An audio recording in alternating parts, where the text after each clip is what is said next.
জরুরি বার্তা, যারা রোজার মাসে রোজা না থাকে দয়া করে আপনারা ঈদগাহ ময়দানে যাবেন না। যারা 30টে রোজা থাকে তাদের জন্য ঈদ উদযাপন করা হচ্ছে।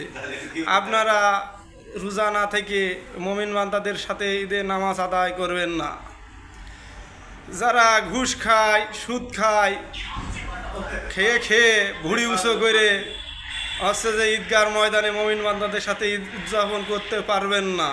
দয়া করে আদেশ ক্রমে মহল্লাবাসী, যা রাত বিরাট চুরি করছেন, ছিনতাই করছেন, ডাকাতি করছেন করে ঈদ উদযাপন করবেন, 10 কেজি 15 কেজি গোশ কিনে বলবেন দোকানে, চার দোকানে বসে যে ভাই ঈদের কেনাকাটা করলাম, মার্কেট করলাম, গরুর গোশ কিনলাম এত কেজি।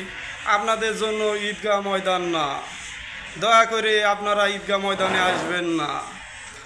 ওই যে চার দোকানে বসে বিড়ি সিগারেট খাচ্ছেন, সিপাই সাপাই গলির ভিতরে বসে আপনারা রোজা না থেকে খেয়ে বেড়াচ্ছেন আর 3 ওয়াক্ত ভাত খাচ্ছেন।